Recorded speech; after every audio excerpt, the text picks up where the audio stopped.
It's been a great opportunity for us to have you here and discuss about uh, our next topic for the Wellness Wednesday session today. Very good evening to all the attendees who have joined us today to attend our session with Kanusha and Shalab from Allo Health. Today we'll be talking about sexual wellness and a lot about how you can actually simplify your life by paying attention to a lot of things that could need your attention for your sexual well-being.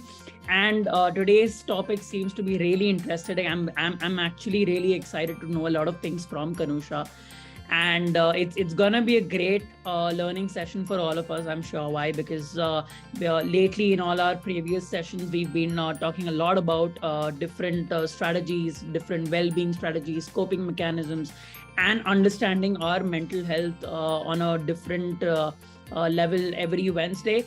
And today's topic is very intimate. We're going to learn a lot about our human body. And apart from that, we're going to learn a lot of things that are actually associated to our sexual well-being, right? And please allow me this opportunity to quickly introduce all of you to our panelist for today, who is Kanusha.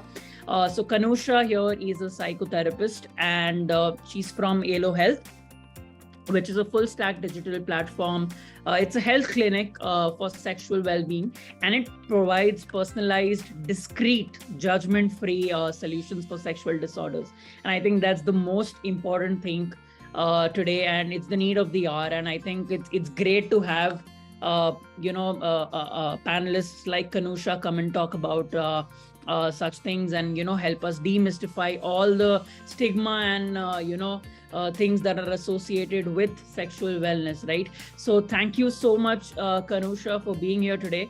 I am quickly gonna tell all of you that Kanusha here specializes from a range of disorders. She's specifically oriented towards counseling people for anxiety, mood related disorders, sexual dysfunctions, and other mental health issues.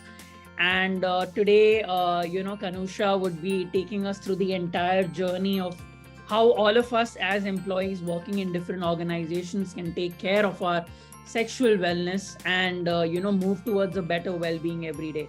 So thank you so much for joining in, and over to you, Kanusha. Thank you so much. Okay, thanks very much, Abhishek. Okay, let me just share this. Okay, I'm able to view it good? Yes, it's visible. Okay, great. Okay, all right. So I think we're going to start with just like a light activity. So I would just like for some of us to share some metaphors for sex.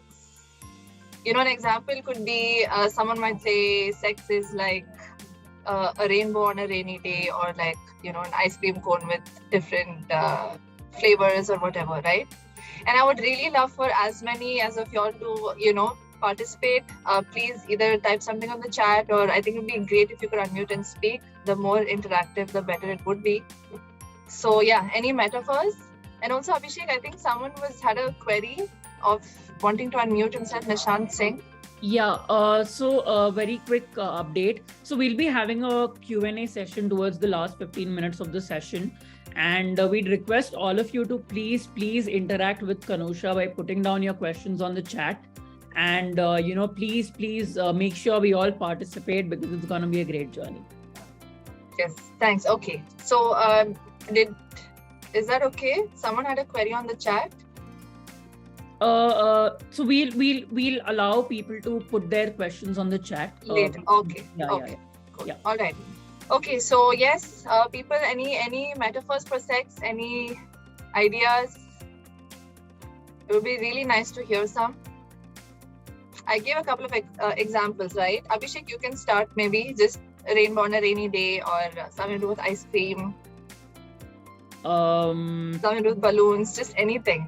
Yeah, I think one of the most common metaphors that I've come across, or I've heard people, go and talk about protection when they buy protection from pharmacies and drugstores. The most common metaphors that I've heard is, can I have a packet of colorful balloons, or can I have a flavored balloon, please? So there's this huge taboo, and I think that's why we have metaphors in India, where people are still struggling to come out and talk very openly about things. Yes, great, exactly. So that's just that is one, right? Colorful balloons, or just anything to do with color, or just balloons. Okay, someone has said feed the kitty. Yes, that's one.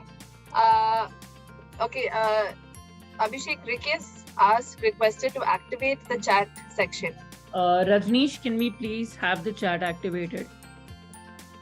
Okay, slime the banana. Okay, interesting. See, this is fun. Any more comments? Any more ideas? I think a kitty tends to refer to, the female. Bananas always refer to the male genitals, which is the penis. So I think we already have certain understood references. Okay, any more? I don't know if that's it. Nobody has any more ideas or references? No? Okay, so we'll come back to this. All right, so anyway, this, the idea is, and like Abhishek was mentioning as well, a lot of times we are not too comfortable using words like penis or the vagina or sexual intercourse. So we'd rather use, indirect references, or like a code language, as people say, right? Okay, so I think, starting with the fact that, thanks to the internet, and I'm sure the internet's a blessing in a many ways, but also sometimes too much information can be very misleading, right? Because the internet gives information that's more generalized, and a lot of times issues or concerns can be very specific or subjective. So I think that's where we tend to have a mismatch, and we tend to fall for the wrong things, or have misbeliefs, or just have maybe a very skewed perception towards things, right? So some of the articles, as we can see here, I think this was published quite recently, or maybe a couple of years ago, but it ranges at different articles ranging from how sex should be to how you should make a relationship work, or what are the signs of something being good or bad, or maybe associating a zodiac sign with how your sex life is supposed to be, various things like that, right? So again, or maybe a little more closing around Valentine's Day, we have specific sex positions for that, or if you engage in a specific sex position, what that says about your personality. So a lot of these articles, sometimes they are helpful, and sometimes they do share a lot of sense, but that again should be taken only in context. But the problem here is, because it's just so large scale, and it's it doesn't really explain or mention that there are a lot of other multiple factors which could influence a certain situation or a certain condition. It tends to be very misleading to people, and we tend to believe that all that we read is true, and that's how things should be. And so when we see differences between how things should be on the internet versus how we're doing things, that makes us believe something's wrong, or something's off, or something we need help, or we have to do something differently. So basically a lot of mismatch and a lot of very wrong notions, right? So this was a study done by a group of psychiatrists, and it was basically to study the most commonly used keywords on the internet, on the Google search engine. So we see things like ejaculation, the penis, erection, masturbation, small. So there tends to be a lot of queries surrounding the size of a penis, or how many times someone should masturbate, or how many times someone should have sexual intercourse, or how much ejaculation is good ejaculation, right? So definitely shows that there's a lot of interest surrounding this. There's a lot of queries, doubts, a lot of clarification that's required. And yeah, as I said, sometimes the internet's helpful, but sometimes it gets a little messy, right? So one of the reasons that we're talking of this now, and I think why there is a need for us to speak about this more, is because, let's say, rewinding some years ago, right, or at least maybe more than a decade ago, or 5 decades ago, things were very different. And I think that time, I think I can safely say that sexual intercourse was more like something that you have to do. You have to have kids, and once you're married, you should do it. It wasn't something that was done more for pleasure or more for, just like a couple bonding together. It was more like a task, something that has to be done, a ritual, right? But now, again, as things have been evolving, the society, information, and many more things, a lot of things have been changing. They're very dynamic. Things also get quite unpredictable. What's trending maybe a year ago is very different now, and what we think is very evolved is different after a while. And so it's important for us to be able to keep up with all this change, right? It's important for us to know how much is okay to believe, where we should not believe things too much, how much to understand, how much to keep distance from. So a lot of things happening basically on the internet, and so important for us to keep up with that, keep pace with it, right? Okay, so just a couple of questions for us to check and see, right? Starting with the first one, again, if people can either unmute or just drop in your opinion on the chat box. So to increase the size of a small penis, which option would be best suitable? I'm going to be seeing of some opinions.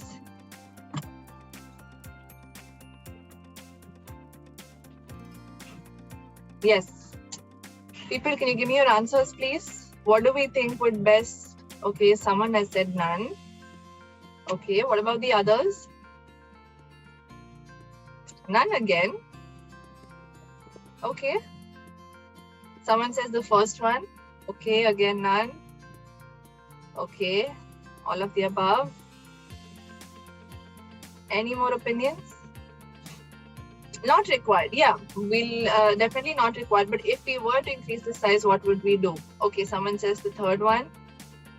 Some none, nothing to do about it. Okay. So yes, the correct answer is first, of course, it's not required. But second of all, none of these options are true. Okay. So, they say when you're going to be engaging in any sort of sexual activity or intercourse, the experience relies more on your skill rather than the actual size of it, right? So there is no way to reduce or increase a penis size. I mean, I think in some places they can get into some surgeries, but that's definitely not very, we would never advise for that. And there are a lot of other factors that have to be taken into consideration. But the large opinion is that you can't do anything about it, and you don't have to. It's just a lot to do with your skills, focusing on foreplay, and basically things surrounding that. So anything to do with food, oils, smoking, drinking can affect things like your performance, certain things around that, but nothing to do with the size. Okay. What about the next question? Effect of masturbation on a man's health. What can it do? Okay, so we have mixed. Some say the weakening, some say sperm quality, low moods, some say all of them. Okay, interesting. Any other opinions, or would you have like a different option to add in here? What masturbation can do to a man's health?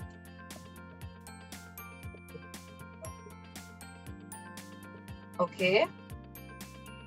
Some say it's healthy, some say none, no effect. Okay, this is nice. It's nice that there's a lot of responses. Okay, so again here, masturbation has none of these effects, right? Masturbation is a very subjective thing. So there might be a male who masturbates once in 3 days, and there might be someone who masturbates once in 2 months, for example, right? So the range can be it can range from, as I said, 3 in a week to 3 in maybe 3 months. So it's very subjective, and it has no effect on your health or the sperm quality or anything to do with your penile muscles. Of course, anything done in excess has some, so-called effect, but none of these directly, at least. It's very normal, nothing that can affect your health. So it's absolutely fine, okay? But we always encourage for people to masturbate only when you're aroused. Avoid using it more as a coping mechanism or something you do just when you're bored or you're idle or you're very stressed out. It's no harm again, but better to avoid it, right? Okay, third question. Masturbation on a woman. I'm sure it's different here. I don't know if the third option is visible. No. It's not. Oh, okay, here it is. Yeah. What do we have? The third option. Reduces pleasure from sexual intercourse, increases vaginal opening, or can become an unhealthy habit. Okay, I'll just break in between. Someone had mentioned that, masturbation for man can lead to guilt. I think I'd like to address it at the end of this because that is very relevant. So let's address it at the end of the session, right? Okay, yeah, so for females, any effect? Someone is saying none. Okay, any other opinions? Any different opinion? No? Same like men, no effect. It's relaxing and healthy. Yeah, okay. So again, basically, just like the other questions, none of this is applicable, right? Masturbation is not bad or negative or harmful to a man or a woman. Very subjective, as I said. Do it whenever you're aroused. Do it as much as you want to. But as I said, anything done in excess can just have some effect or the other, but nothing that can be very severely concerning. Okay? So moving on to a basic understanding of our genital anatomy. And the reason that we're covering this is because I have observed a lot of people, men and women, not be very aware of their own, genital anatomy, right? So for females, the vagina is actually only the opening, as you can see here, which is where the penis penetrates and which is where you menstruate from. But the whole area of that is called the vulva. So the vagina is only that specific opening, right? And above that, you can see the urethral opening, which is only for urination. Okay? And above the topmost bulb-like structure that you can see is the clitoris. And an interesting fact for females and for men to know is that about 2/3 of the women experience orgasm only through clitoral stimulation. It is not only through vaginal penetration. Okay, we've had quite a few people say, that I don't have an orgasm, or I don't feel, I don't hit that peak when engaging in sexual intercourse. Is it normal, or am I okay? So yes, it's very normal. It's a very, very small percentage of women who might achieve an orgasm only through vaginal penetration. But for most women, while they're engaging in sexual intercourse, they also have the clitoris stimulated. So, it sort of pleasures the man because of the penetration, but then the woman also achieves an orgasm, right? And yes, so the outer lips are basically the labia majora and the labia minora. Just a few basic things for us to know. Okay, so penis, fairly comparatively simpler, if I should say. This top part is the penis head. The second part is the shaft or the body of the penis. And then you see the first, it's numbered differently here. So the first part which is what sort of connects the penis to the body, the root of the penis, right? So it starts with that, then the shaft, and then the penis head. So for men, most of the sensation or the aroused feeling, right, is experienced majorly at the penis head more than the shaft of it. And for women, most of the sensation happens at the beginning of the vagina more than, more deeper inside, right? Which is why they say that the size of the penis doesn't matter as much, because it's the beginning of these two organs that experiences most pleasure. Okay, do we have any... Okay, someone has said that they like to have masturbation more than having sex, and it'll get more... Sure, yeah, again, very subjective. There are people who find masturbating more pleasurable because you have control over how you want it to be, the stimulation. There's no pressure to perform. So yeah, again, very subjective, whatever works for you. Okay, so we're going to be breaking in between some questions so I can understand what our popular opinion is.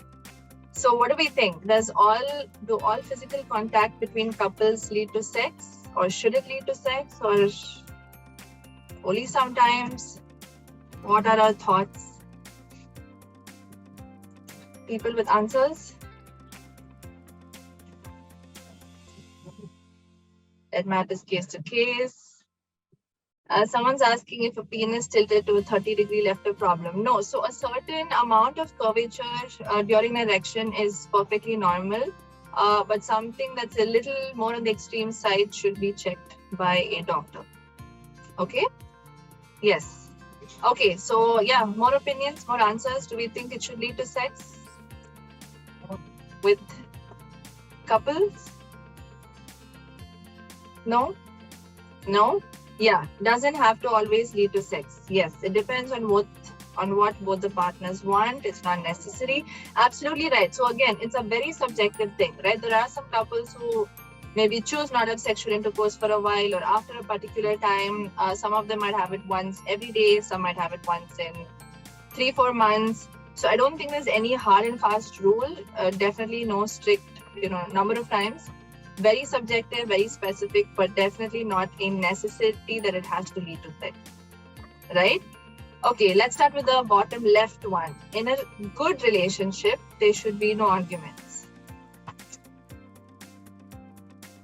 What are our thoughts? Okay, someone has said foreplay and cuddling are sufficient for some couples rather than having sex. Absolutely, definitely. I think some couples certainly enjoy that a lot more than actual intercourse. Certainly true. Okay, so do we think arguments? Fiba, Akash have been answering. Okay, more answers. I don't think anybody enjoys arguments anyway. So should there not be? Abhishek, what do you think? Yeah, I think that's really valid. I mean, it has nothing to do with a couple, getting into an argument of any sort, because it's again very consensual and it's totally dependent on both the partners here. What exactly are they trying to achieve together, and it's very subjective. And I think that's what we need to sort of make it very clear to everyone today that it's totally fine. You do not have to restrict yourself to anyone giving you any opinions or suggestions. Whatever you as a couple find exploratory good for yourselves, go ahead and do that. I think that's the best. 100%. Yes, definitely nothing that we blindly follow. Must take into consideration only what we would want as a couple. So yes, I think a lot of comments which are very, very true, right? It could be, Vikas has said that it could be replaced by positive discussions. Absolutely. Arguments are good, they're needed. Basically, I think all the comments are very, very true. Arguments, again, there are different kinds of arguments, right? So I'm sure nothing in severity, in a higher severity or nothing extreme is good. And that's not what we should aim at either. But mild, harmless arguments are good. I think it's important for, a friends, a couple, anybody to always share and, talk about a conflict you might have, a dissimilarity or something you don't agree with. It helps. Like someone mentioned, it helps sort of vent out frustration, vent out anger, stress, and also helps couples better understand each other. So yeah, definitely no.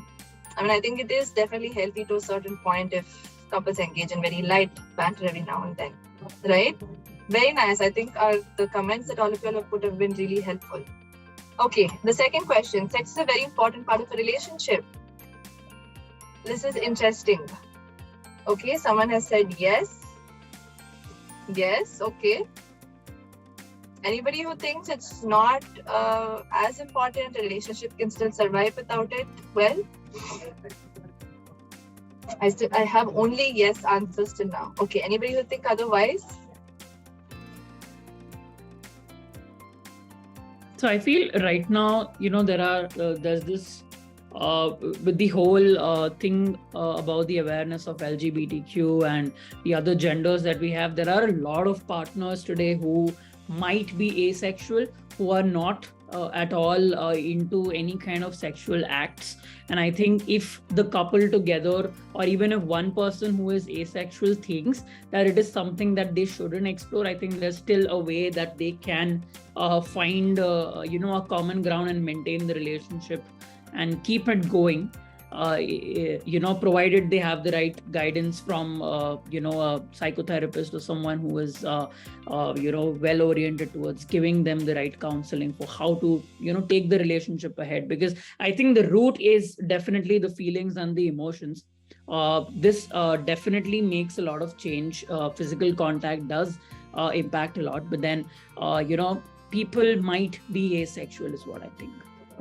Yes, Abhishek, that was so well put, and I think you've actually mentioned a lot of very important points. That was so nice. Again, I was also reading the comments. It's so nice to know that everybody has, really helpful things to share. It's really, really so nice to read that.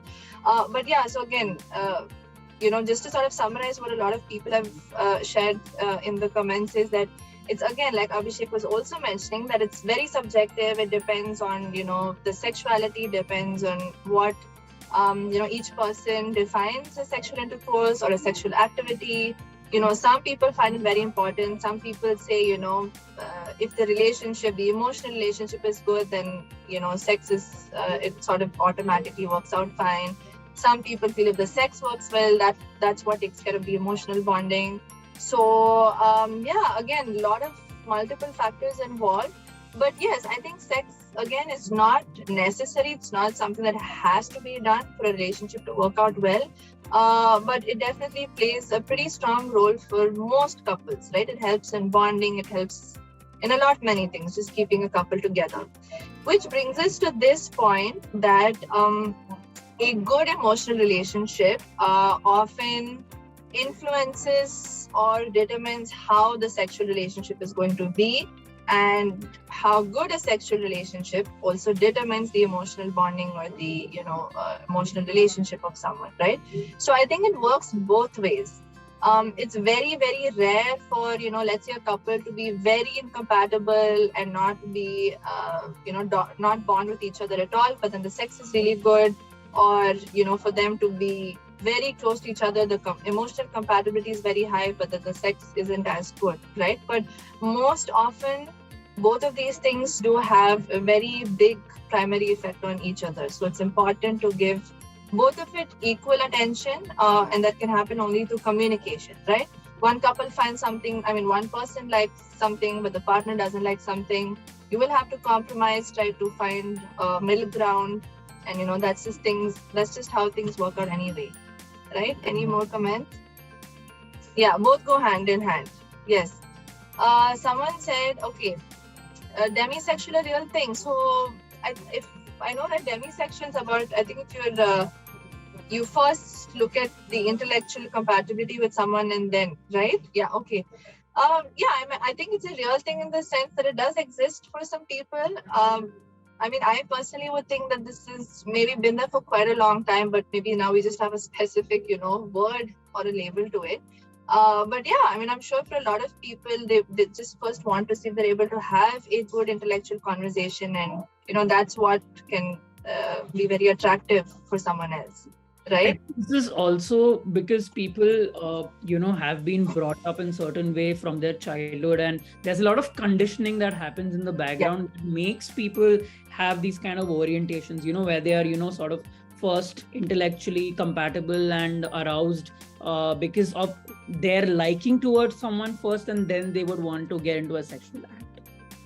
Yeah. Again, a lot of factors, right? Like you were mentioning, how they've been conditioned, what they've been exposed to, the kind of environment, what they've heard. So multiple factors that determine even someone's just sexuality in itself, right? Someone's asking if a asexual relation can even exist. It definitely can. If you're referring to both people being asexual, as I said, that if both people are comfortable just being with each other and not necessarily engaging in physical intimacy, it's very subjective. So definitely possible for that to be there, right? Why girls never like to have backside sex, which boys love? Okay. This is, I'll go back to it being very subjective. I think there are some women who like to engage in anal sex, so that's what you're referring to. Some of them aren't very comfortable, but I would always say that any kind of sexual activity a boy or a girl wants to engage in, it's very important that it is mutually consented. It is something that you're comfortable with. Nothing should ever be forced, or you should never be pressured into doing anything. Never. Okay. All right. So coming to types of intimacy, we have different types, right? And I think all of these factors, or all of these intimacy types influence the way, or determine the kind of relationship we might share with someone. So you have emotional, the emotional type, which is more to do with affection, fondness, love, feeling comfortable, everything to do with the emotions you share or feel with someone. The social type is where you share similar or mutual circle of friends. You have common friends. You're able to have mutual social networks, right? That also can help bond. Intellectual type is, of course, sharing ideas, beliefs, thoughts, opinions, things around that. Or even if you have dissimilarities, the fact that you're even able to discuss it or share it together is good enough. Sexual type, of course, sharing similar sexual activity likings. Recreational is hobbies and interests, right? So I'm sure everybody will maybe not have 100% similarity, but more or less, if you're able to enjoy the same activities as your partner, that's always, all of these things help stronger the bond, right? Or the relationship between two people. Okay, so yes, breaking back into some questions. I don't know if I think the males are going to be in a better place to answer this. Is it an on and off button? How does the erection work? Okay, just to sort of break in, sorry, someone asked if oral sex is safe. It is, but I would always advise for, a condom to be worn and then engage in oral sex to avoid any possible infection. Otherwise, it's safe. Yes. Okay, it's not a button. Mode matters. Yes. Any other opinions? Erection's a mental game. It's not on demand.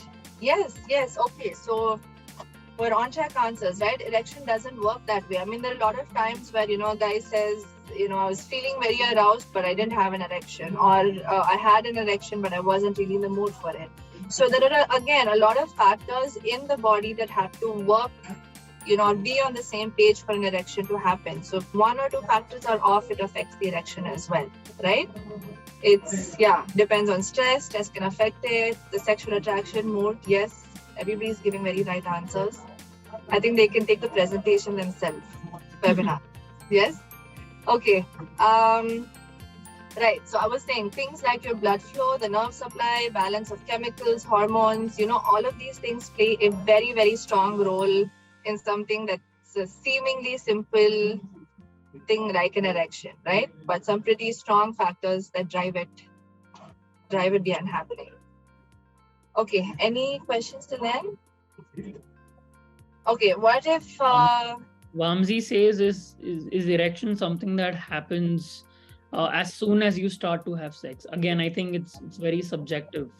Certainly, yeah. I mean, a lot of people can have an erection just, if you're attracted to someone and they even maybe hug you or kiss you, definitely, it's whatever that you find arousing and you're attracted to can cause an erection, right?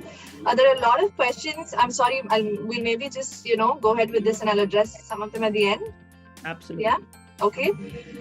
So just for us to understand how the whole sexual cycle works, right? This is just a brief idea. So before that, does anybody know what the DEOR stands for? Anybody? Do we want to try guessing?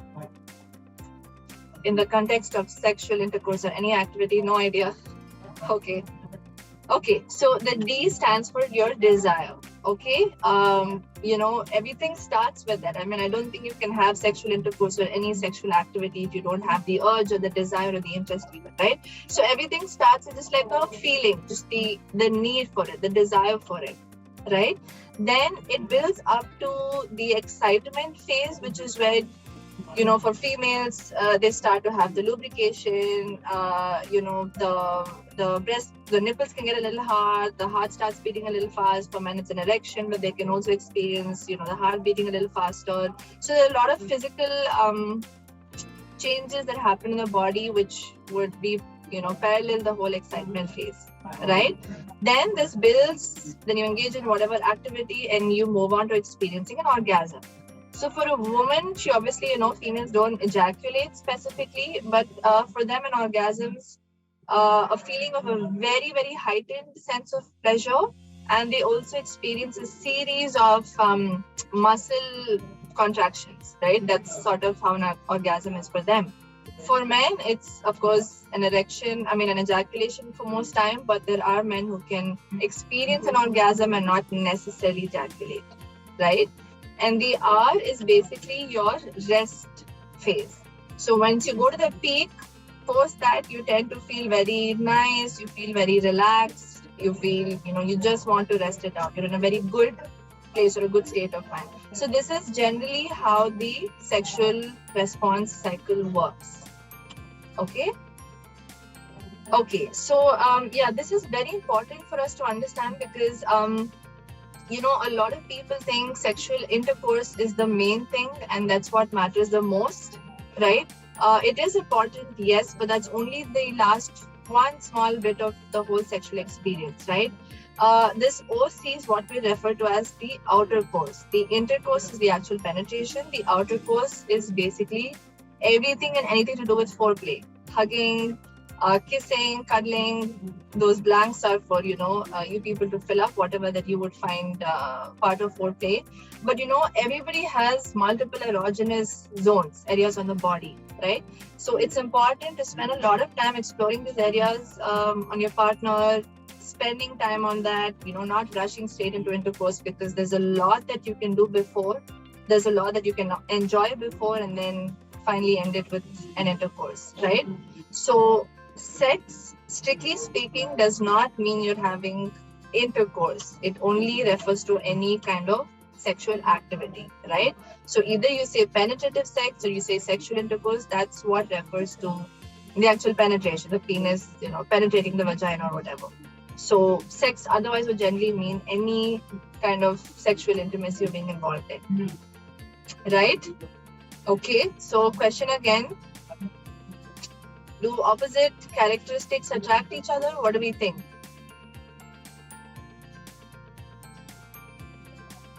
Apurva, do I have to zoom out? Is it still not? No, it's visible. It's fine? Yeah. Okay, yes, so people giving not at all, just in the movies. Okay, not every time. Okay, any other opinions? Yeah, Abhishek, what do you think? Opposite characteristics attract each other? Absolutely. I think that does work. But again, there are a lot of pros. I mean, there's a lot of, limitations to this statement. Why? Because, again, there are a lot of genders that are attracted where there are similar genders, right? Like two females attracted to each other, two men attracted to each other. So, yeah. Yes. Again, so opposite characteristics and I think I got confused with genders and characters. That's okay. Yeah. No, but anyway, I think I again works both ways, right? So before I get into that, let me just cover this brief thing, right? So there was this research, a survey rather, that was conducted by a psychologist. She had done this on from a matrimony site, and these were her findings, right?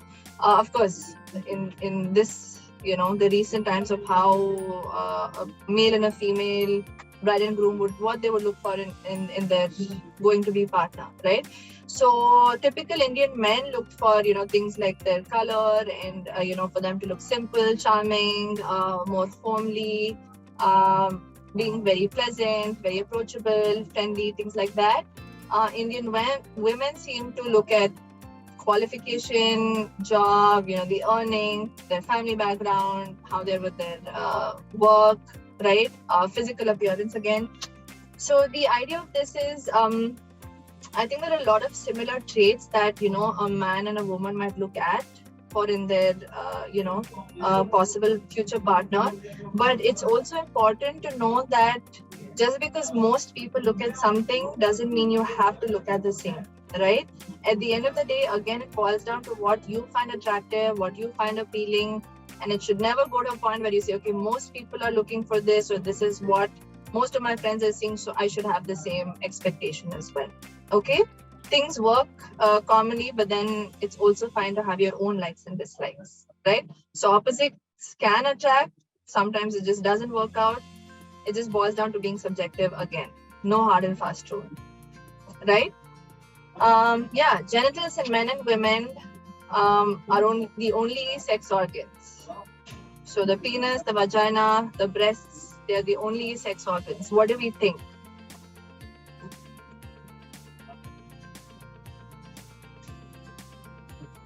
Okay, I know there are a lot of questions on the chat, guys. I'll address them. Just a couple of more slides we'll finish and I'll get to addressing that, right? Okay, some say behind the neck, some say there are many. Okay, why don't you name some? The arms, hip and neck, the brain is the biggest sex organ, yes. It's true. Okay, the waist.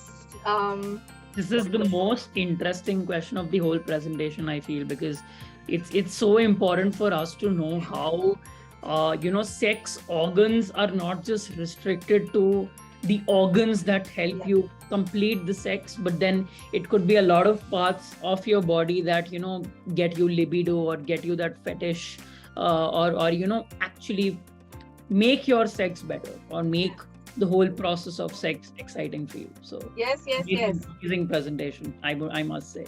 No, and I'm loving. I'm hoping you're seeing all the responses. It's so great. I mean, everybody's giving everything's helpful, and it's true. It ranges from, it can be behind the ear, the navel, like we're mentioning, the feet, the toes, the elbows, the thighs. I think the list can just sort of go on, right? But yeah, definitely not only the genital area, and this takes me back to my point that there are a lot of different erogenous areas for a male and a female, right? So very important that you spend time exploring this and not rushing straight into intercourse, right? Okay, so again, very, very important thing for us to know, this something called the performance anxiety cycle. I don't know if some of y'all are experiencing it, some of y'all have experienced it. But okay, so how things generally start is, I'm sure it's okay for everybody to have an unpleasant or unsuccessful sexual experience sometimes or at one time. I don't think you can have a great perfect one every single time for years, decades, or whatever together, right? So what tends to happen is, once we have a negative or unpleasant experience, that causes a lot of doubt and worry and stress. You start to think, something wrong with me. Why did I not have an erection? Why wasn't I not lubricated enough? Or why wasn't I feeling this, that? So you get into a lot of panic. You get into a lot of stress and worry. You think something's wrong. Then that makes you get into something called spectatoring, which means you start to observe your own genital when you're engaging in a specific sexual activity. So, for example, when a guy is trying to attempting sexual intercourse, and if he's had an unpleasant experience before, he starts to look at the penis and say, why am I not having an erection? Is something wrong? Why is the ejaculation this way? What's happening? And that causes a mind-body disconnect, because your mind is somewhere else, your body is doing something else, there's a disconnect. So that obviously causes a failure again, because it's as simple as you going to office. If you're very stressed out or you've had a bad fight with someone, you can't be very productive, right? You can't work as well. So similar logic. So you again have a failure or an unpleasant experience, and that falsely reiterates your belief that something's wrong with you, or you can't do it properly, or this is just like a doomed thing. You can never do it properly ever again. So for most people, that finally leads to avoidance, where they say, you know what, anytime there's going to be a chance to get into any sexual activity, I'm going to avoid it because something's wrong, or I just can't perform and I'm just not going to do anything. Better to avoid it than experience any shame or embarrassment, right? So, and once you avoid it, you're just never dealing or addressing the problem. So it tends to persist for a long period of time. So this is the anxiety cycle. You avoid it, the problem stays, and the same thing keeps repeating. Okay, so if you do feel you're experiencing something like this, therapy helps a lot, so just consult, and it really helps understand what caused it and how you can get over it, right? Okay, so I think the men are going to immediately start to bombard our chat box with this. If you show affection to men, they want sex. Is this true? Oh, someone saying yes. Okay. Yes. Someone saying no. Someone's more and more. Okay. Okay. Very interesting. So I think we have an equal of yeses and no's. Someone is saying if the girl is really attractive. Okay. Okay. Right. So again, I don't think this is true, and I'm sure there would be men who disagree with this. Again, this, sometimes is misconstrued, it's misunderstood, but I don't think this is true all the time, right? I think each person has something they're looking out for, and it's just important to maybe, match with someone who's on a similar page, or maybe communicate things if there's a misunderstanding or something's misconstrued, as I said. We have one on the chat who's like come to a point that's like really bang on. It says the reason could be related to cultural norms, related to no affection shown to men unless men achieve something. I think it has so much to do with society and how, things have gradually grown over the years, and how people's thoughts and perceptions have changed with the information overload. I think it's a very debatable topic, and I think there's so much that we can talk about it. It's just endless. It is. But I think there are times where, maybe women tend to have an unpleasant experience, so they assume every other male is going to be that way. But yeah, again, I think multiple factors. But to maybe address this question specifically, I don't just think it's true to all men. You show affection, definitely not, right? So yeah, presence of hymen is a sure sign of virginity. Yes, no, quickly. No. Okay, we have a big no from someone. Right. Yeah, it's definitely not a sign of yes. No sign of virginity. Okay, for people who are not aware, the hymen's basically like this thin tissue that's there around inside the vagina, and that can break or tear because of exercises, things like if she's an athlete, or if she's swimming, cycling, a lot of reasons. But there's nothing to prove, no requirement for it either, I think. Right? Yes, interesting question again. Can we quickly answer this so we have time for questions? Porn has no effect on how people feel about themselves. I'm very curious to see people's response to this. What do we think? Does porn have any effect on what people think of themselves? Porn can spoil the mind, it has effect. Memory? Does memory and health? Okay, it doesn't have any effect on okay, no, it doesn't have any effect on memory or health or anything that way, right? It's harmless in a certain context and to a certain extent. Yes, it does create it could create a lot of expectations from your partner. It can affect your performance. So basically, what happens is in porn, first of all, these people are actors. Those people are actors, right? Something that you watch for 3 minutes probably has taken 8 hours to shoot or film, right? And they are told how to position themselves, how to act, how to sometimes pretend like they're having an orgasm. The camera angles do a lot of magic. So there's a lot of work that goes behind this. And unfortunately, it creates a lot of false expectations. So once you get used to that, you expect the same from your partner, but then this is reality. Reality doesn't work that way. And so in that sense, it can affect your sexual experience overall, right? But apart from that, it's if you're aware and you know where to stop yourself and understand that, okay, I'm watching this only for pleasure and I'm not going to personalize it in any way, I think that's fine. But very important that you know where to stop at it. Okay? And please don't ever compare yourself to the actors, because I said they're actors, a lot of things that they're doing. So this is what happens with the porn online, right? The accessibility, the affordability, the anonymity. we refer to as, which is referred to as the AAA engine effect. So all of these things makes it so easy for people to watch and have access to, and it also makes it very easy for it to affect our functioning sexually, right? So very, very important to, okay. Someone has said it's like how Karan Johar creates false expectations about marriage with K3G or... Great analogy. Okay, I'm pretty sure it's a similar reference.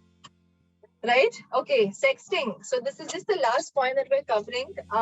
Do we think sexting is good? Spices up romance, couples relationship? Yes, okay. Some yeses. Subjective. Okay, yes. So sexting in itself is okay, but what happens is it can actually be very, very risky because once something is online, it's as good as just everywhere, right? Because nowadays online means it's accessible by anybody and by any place or anytime, right? So once you send a picture or a video, you can't be sure of where it's going to end up, someone might unintentionally send it, someone else might unintentionally see it, and especially with kids who are just coming out of school or pre-college, there's a lot to explore, a lot of excitement, a lot of curiosity. So they tend to, fall to peer pressure, or, there are a lot of times someone can pressurize you and say, if you love me, you should do this, or you don't trust me, so you're not doing that. How can you do this? How can you be like that? So that tends to put a lot of emotional pressure, things like emotional blackmail. So very risky, very unsafe. It can go to some very unpleasant areas, right? So it's very advisable to not engage in this, especially when you're not sure, or you're being pressured.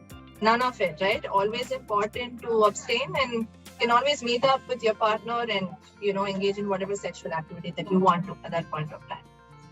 Okay, very, very important. So yeah, so we're going to be ending with this. I'm sure everybody would agree with the fact that we do need, yes, a lot of sex education because of internet exposure, cultural differences. We keep hearing of random things. We don't know what's true, what's good, what's bad, what's okay. So very important for us to talk about it more, have healthy discussions and healthy sharing of information, right? Very, very important. Okay, so yeah, that's it from my side. I think we've got a lot of questions. Abhishek, I think you can please, put down your questions in the Q&A section, or you can put it here in the chat, and Kanusha will be, answering your questions. So we have Ricky asking why sex with partner is about once during the night, and with casual partners it goes on and on, sometimes 5 times. Why so? Okay, Ricky, I'm guessing you mean it's different with your wife and different with others. I think that probably has 2 factors. I guess one is the kind of emotional bond compatibility that you might share with a person with their wife versus others. It can also be, how the wife is looking at sex, her sexual drive, desire, and maybe that's different and varies compared to the others. But, I think I'm sure there are a lot of factors that play roles. It's important to understand why there's the difference between the two, or maybe you enjoy the sexual experience differently. Okay, someone's asking why the penis is more harder than other times. So again, if you mean that if you've had an erection the first time and you masturbate, you have an erection which is very hard, and then you masturbate, let's say again after maybe 2 hours, it is very normal and likely for the penis to be less harder than the first time, because it takes time for it to harden again, right? And there are also days where it might not be as strong as the other days again, which is normal. Again, depends on maybe the sexual urge, the desire at that point of time, how much foreplay you've indulged in, how much of stimulation you've had. Again, multiple factors. How can male virgins prepare for the first time? I think the first point is please use a condom unless you're married and you're wanting to, plan on conceiving. But condoms definitely a first. Secondly is understand maybe the anatomy, which I taken you all through earlier, the female anatomy of yourself.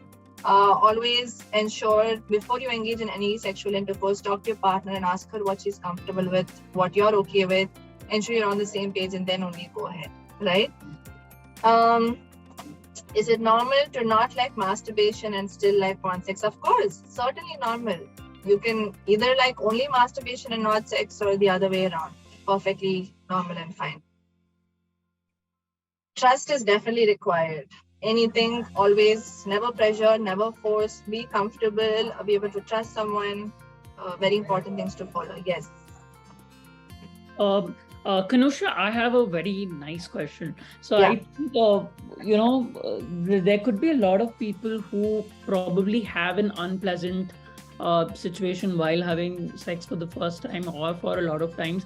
What would you suggest as a psychotherapist could be a great coping mechanism or a well-being strategy to overcome the fears associated with it after, you've had a bad experience? Okay, so I can't answer this very, probably there's a lot more to this. So if it was therapy, there's a lot that I would be explaining and taking us through. But very briefly put, I think it's important to first, once you've had a negative experience, don't rush into another one to, either get over that or as a rebound, as people say. Always take your time and give it a break until you feel you're comfortable enough to venture into another one, right? The second thing is maybe focus more on sharing a good relationship with that person, so that you're able to discuss things like this, that I've had an unpleasant experience before, this is what happened, this is what I felt. So you're unlikely to experience as much of anxiety when you're comfortable with someone, right? And to take things very slow, very easy, and focus only on things you want to enjoy and not something that you're forced or pressured into. So these are some very basic things. But again, there will be multiple things to address, in conversation. Thank you. Right? That answers. Yeah. And okay. We have someone asking, is condom the only protection that you have during sex, and what is the fail rate of such products? Like, does it prevent STDs? It is the only way to sort of have protected sexual intercourse. Of course, the other thing is, if you do know or you're aware you have any infection or anything, please avoid from having sexual intercourse altogether, or even oral sex for that matter. But the fail rate isn't as much, but there are times where the condom either tears during intercourse, or you don't wear it on properly. So I think these are some things to be very mindful about before actually engaging in sexual intercourse. But basic hygiene is always very important to maintain. Always very important, right? What about hormonal? So contraceptive pills, they're not negative or bad, but I would always advise for it to be taken only as a, literally like an emergency thing. There's a reason it's called an emergency pill, so that it's not something you should have very often or too often, because it does interfere with the hormonal balance a little bit, right? Yeah, so hormonal ones, it's okay, but that again, ensure you only take as required. Let it not be beyond the required point, or let it not be too frequent. Oral sex is safe. Again, I would always advise for the male to wear a condom, so that you avoid any sort of possible transfer of infection. Otherwise, it's safe. Yes. There were a lot of questions. I'm sorry, but I just can't keep track of. Abhishek, I would need you to help me with that, please. Sure. Someone asking, is oral sex safe? Yeah, I think hormonal pills can cause irregular periods. Is that what the question is? That again depends on which pill, the dosage, and what it's for, right? But you should be okay. As I said, if you're taking it, if it's a prescribed medication, and if you're taking it for a certain reason and not beyond the required point, then it's okay. But certain hormonal pills do have an effect here and there, but they should generally tend to regularize after a while. So As long as everything has been done through a doctor's consultation, you're good.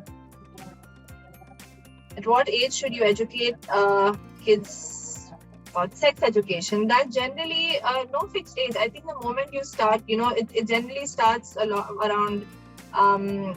It used to be at a much later stage, but now I think kids are already aware of things by the 5th, 6th standard. Actually, maybe a more younger age, but around the 5th, 6th, 7th grade, kids start to understand. They're exposed to things. So you can start with some very basic level of explaining to them, how a male and female are different, helping them understand their own body, and so with passing time, introduce them to many more things. So it's important we don't tell too much too early, because sometimes that can just seed in a lot of unwanted thoughts. Great. Right? I think that sort of brings us to the end of the Q&A session. Everyone whose questions we couldn't answer today, we request you to please go to www.allohealth.care/journey overview, and this is where you can get your free consultation regarding any of your sexual concerns from the Allo Health organization.